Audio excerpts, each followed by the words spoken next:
Every civilization leaves behind a legacy in the form of myths, sometimes enacted in rather unusual ways. Passion Play by Roger Zelazny.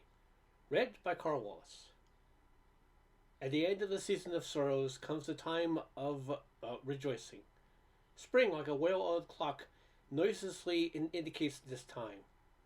The average days of dimness and moisture decrease steadily in number, and those of brilliance and cool air begin to enter the calendar again. And it is the good that the wet times are behind us, for they rust and corrode our machinery. They require the most intense standards of hygiene. With all the bright baggage of spring, the day of the festival arrives.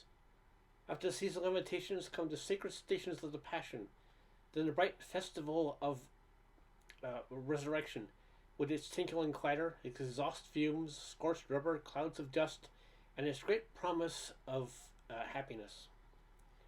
We have come here each year to the place to replicate a classic. We see with our own lenses the functioning promise of our creation.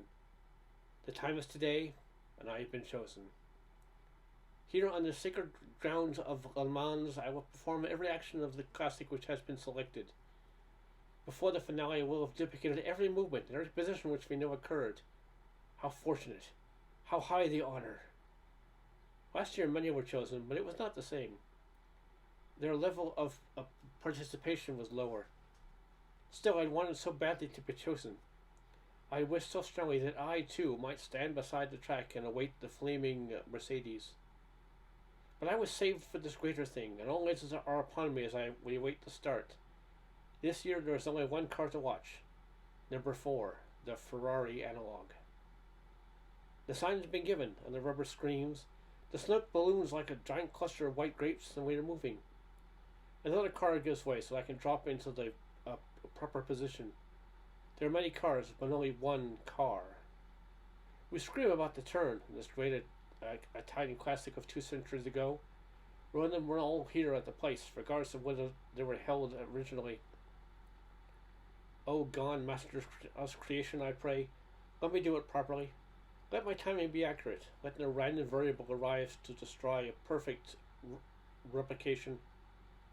The dull grey metal of my arms, my delicate gyroscopes, my special gripping hands, all hold the wheel in precisely the proper position as we roar into the straightaway.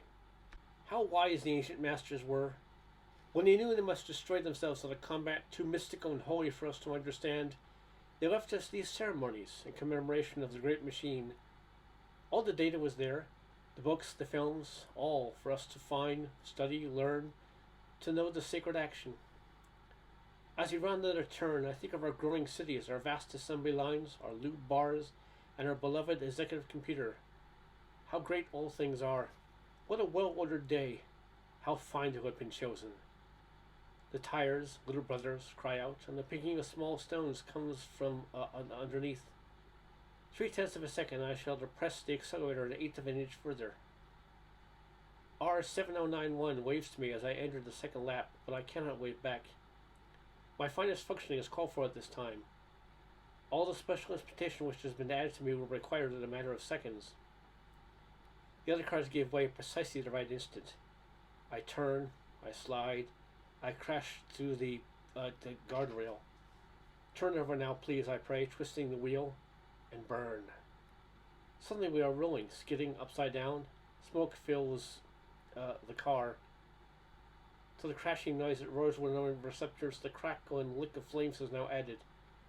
My steel skeleton collapsed beneath the impact stresses, my lubricants burning, my lenses, all before a tiny area, shattered. My hearing mechanism still functions weakly. Now is a great horn sounding, and metal bodies rush across the field. Now is the time for me to turn off all my functions and ceased. But I will wait. Just a moment longer. I must hear them say it. Little arms drag me from the pyre. I am weighed aside. Fire extinguishers play white rivers upon the car. Dimly, in the distance through my smashed receptors, I hear the speaker rumble. Von Trips is smashed. The car is dead. A great sound of lamenting rises from the row of unmoving spectators. The giant fireproof van arrives on the field, just as the attendants get control of the flames. 4 tenders leap up and raise the car from the ground. A fifth collects every smoldering fragment, and I see it all. Oh, let us not be blasphemous, I praise. One instant more. Tenderly the car set within the van. The great doors close. The van moves slowly, bearing off the dead warrior out to the gates of the great avenue and past the eager crowds, to the great smelter, the melting pot, to the place where it will be all melted down and sent out, a piece used to grace the making of each new person. A cry of unanimous rejoicing arises on the avenue. It is enough that I have seen all this. Happily, I turn myself off. The end.